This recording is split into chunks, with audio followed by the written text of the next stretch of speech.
I'm giggling like a kid. He's a kid. Who doesn't love this?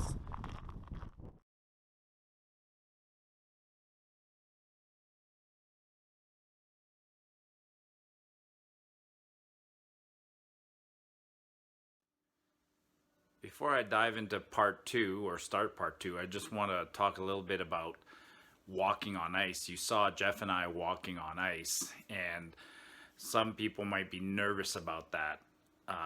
So on the screen right now is a chart put out by the government of Alberta, and it basically said, you know, and I've looked on the internet, and there's a lot of charts like this. Many governments where there's ice fishing put out charts like this, but basically they all say about the same thing. So you need about 3 inches, which is remarkably little, to sustain, to hold up a human being, and then it goes all the way up to, you know, a recommendation of 2 feet of ice.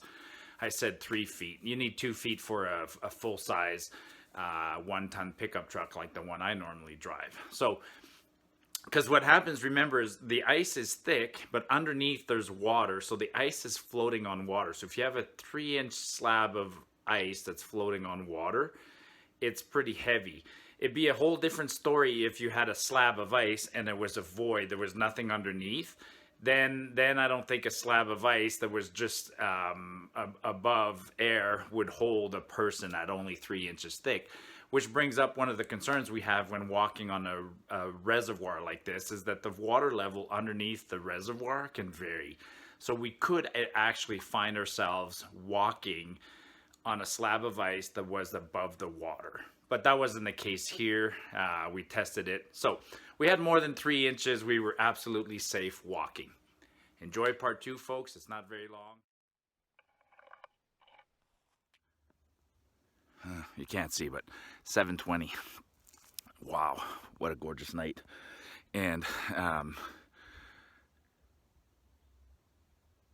sleeping next to the lake is second only to sleeping on the lake. I've slept on the lake a few times, not this one, but you know, ice fishing, I've slept on lakes. Margaret Lake, we slept on the frozen lake, and you hear the cracking all night long. Well, last night it wasn't cracking, but it was grumbling. The lake is moving, and I can see just right now there's a huge pressure ridge that built up on the lake. Let me show you what I'm talking about. So you can hear this big grumbling all along. See that ridge right there? So the lake is the sheet of ice is pushing that way probably, and as it's pushing, it's kind of forming a big pressure ridge that's going to crack.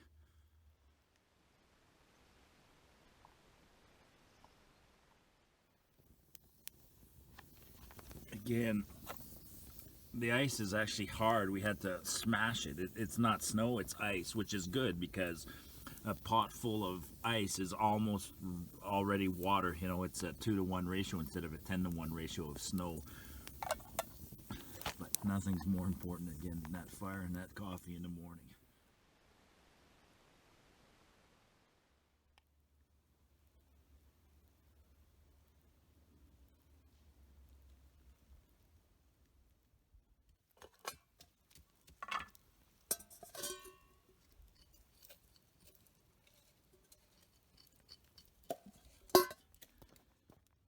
Jeff's using the brand new from Outdoor Vitals, their Shadow Light 60.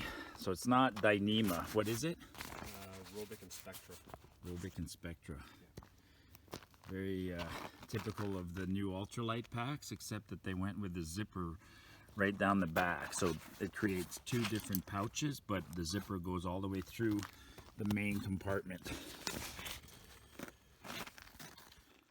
Hey Tayson, it's Marty. If you want to send me one of these packs to try out, I'd be happy to.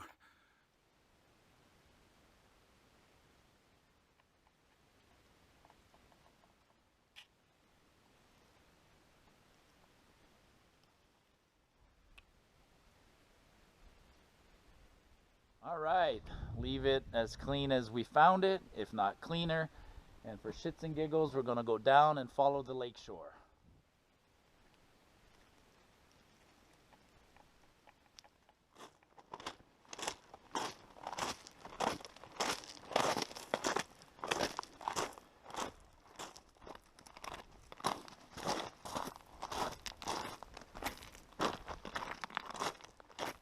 advantage of walking on the lake like this.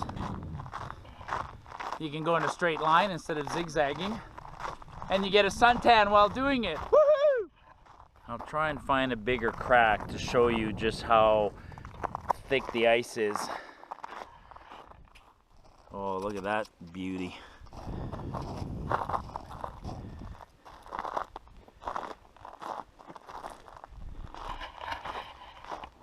Who else gets excited about cracks in the ice?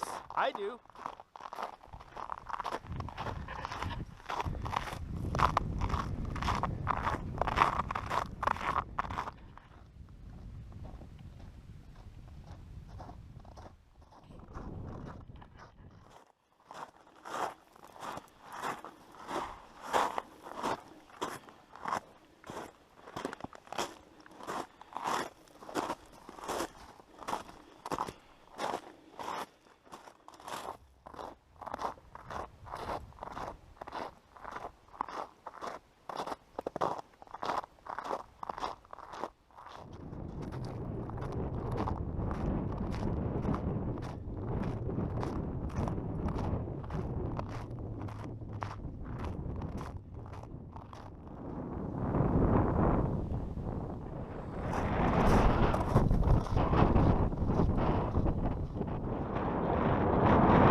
Of what happened. So we're kind of in a bay here. There would have been a crack and the ice shifted that way, and then this part flooded. There's still 3 feet of ice there, but on top of the ice there's a foot of water. So there's places like that where you encounter stuff like this. Fundamentally, the ice across the lake is still 2-3 feet deep, but there's places where there's flood water above it. And when it refreezes at night, then you get just a little thin layer, and then you break through it, you get your feet wet, you still land on hard ice, but not worth getting wet. You can see holes in the ice, but you can see how the ice is still a good 6-7 inches thick there. Look at these layers, they've been pushed up. So the sand would have been deposited, this is all sediment, and then compressed and pushed up. We are going backwards as a society. That's disgusting. We're walking along the shore. No matter what, we can't go across that point, so the trail goes up. So we're trying to figure out where's the appropriate point to go rejoin the trail. And if you look, not this cairn, but as we come around the corner, there's a little cairn right there, and it looks like a path. No matter where you go, humans have been there before. And obviously what's happening here is people come around the point, and then this is the first place where they have a good view of the lake. So they cut across here, and then they follow the shore of the lake. So we're just going to reverse. For the rest of the trip, we're going to follow the trail.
And just like that, we re-intersect the trail.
Yeah, I don't like that kind of stuff.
That part was interesting. Yeah.